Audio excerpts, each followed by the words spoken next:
Hello guys, good morning sa inyo. Mabilisang video lang to. Naisip ko na gumawa muli ng video patungkol kay anxiety disorder. By the way guys, kaka-out ko lang ng trabaho. Dumuti ako ng 12 hours panggabi, no. So naisipan ko muna na dumaan muna dito at magbahagi sa inyo ng maikling video. By the way guys, hindi ba ako eksperto, hindi rin po ako espesyalista. Hindi rin po ako doktor, ito ay base lamang po sa akin personal experience pagdating kay anxiety disorder. Ito pong binabahagi ko sa inyo ay akin namang karanasan kay anxiety disorder dahil minsan din po akong pinadapa ng anxiety disorder na ito. So, ito na nga topic natin ngayong araw.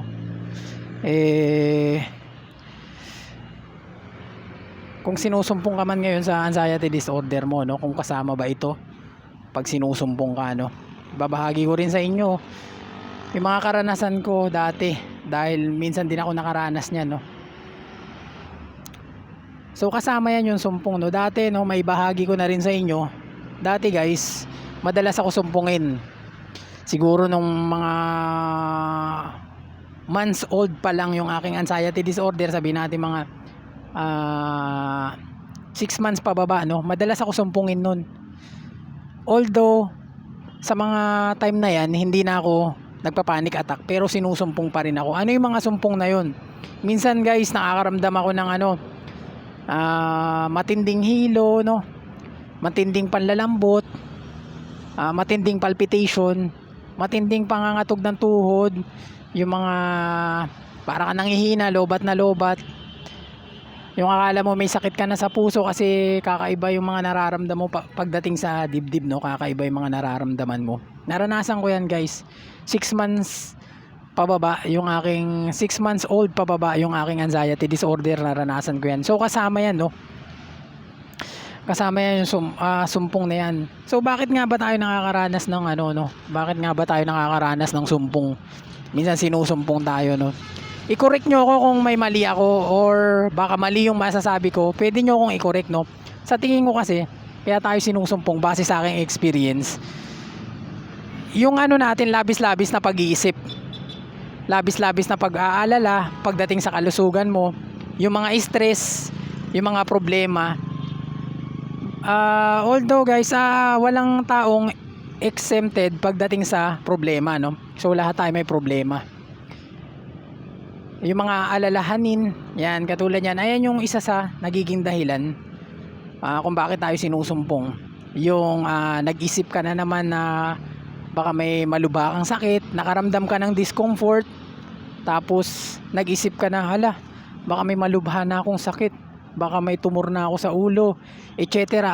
Yan, yung mga naiisip mo na yan, kumbaga malakas ka naman pero nag-isip ka ng mga bagay na ganyan, na ikinalala. Kaya nai-experience mo ngayon yung sumpong, sinusumpong ka dahil sa labis-labis na pag-aalala, labis-labis na pag-iisip at pag-aalala, lalo na sa ating kalusugan, Ayan yan, yung mga nagiging dahilan yan guys. Yung mga isa pa, yung mga problema, yung mga stress, Again, sinabi ko, walang taong exempted pagdating sa problema. Lahat tayo may problema. Pero tayo mga may anxiety disorder talaga, kapag konting stress lang talaga, lumalabas yung mga sintomas. Lumalabas yung mga sumpong natin, sinusumpong tayo. So, kasama yan, Ang mahalaga dyan guys, kapag sinumpong ka, ang napakahalaga kapag sinumpong ka, manatili ka pa rin nakatayo, nakatindig, wag kang panghihinaan ng loob na baka nag-back to zero ka, baka nag-back to zero ka. Ayan, kasi yung mga naiisip ko dati, nung kapag sinusumpong ako, ano ba to,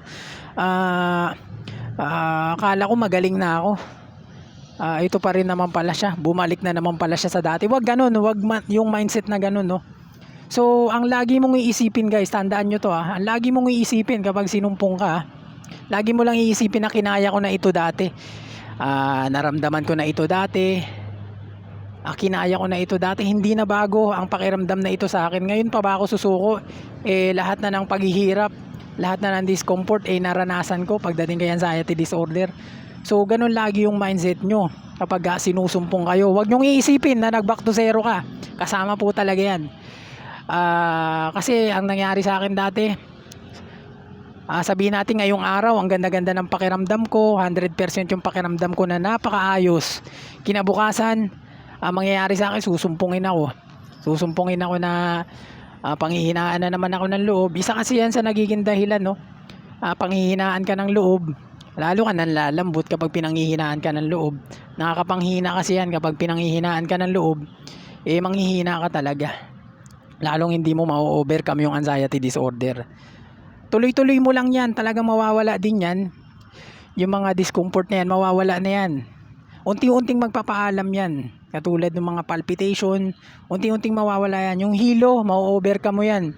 Kung lagi mo yung sinasalubong, kung lagi mo lang yung iniitsipera, kung hinaharap mo lang yung araw-araw, sinasalubong mo yung hilo, unti-unting makakabisado yan ng katawan mo, tapos unti-unti na yung babaliwalain ng katawan mo hanggat sa tuluyan naman niyang magsawa na hindi mo na siya mararamdaman, no? So kasama yan guys, yung sumpong na yan. Huwag nyong iisipin na nag back to zero kayo. Lagi lang kayong positive, think positive palagi, no? Huwag mag-iisip ng mga negatibo. Yung pag-iisip ng negatibo, nakakapanghina yan. Pero pag positibo yung lagi yung iniisip mo, lumalakas ka pagdating doon, no? Lagi lang kayo manampalataya, manalangin, no? Lagi kong sinasabi sa inyo, yung pananampalataya nyo, pananalangin nyo, sasambayan nyo ng faith kay Lord, kung saan pinapakita nyo na, Lord, kaya ko ito dahil lagi ka lang nandyan, Lord. Ginagabayan mo ako, Lord, kaya ko po ito, baliwala po ito sa akin. Ganun lagi, no?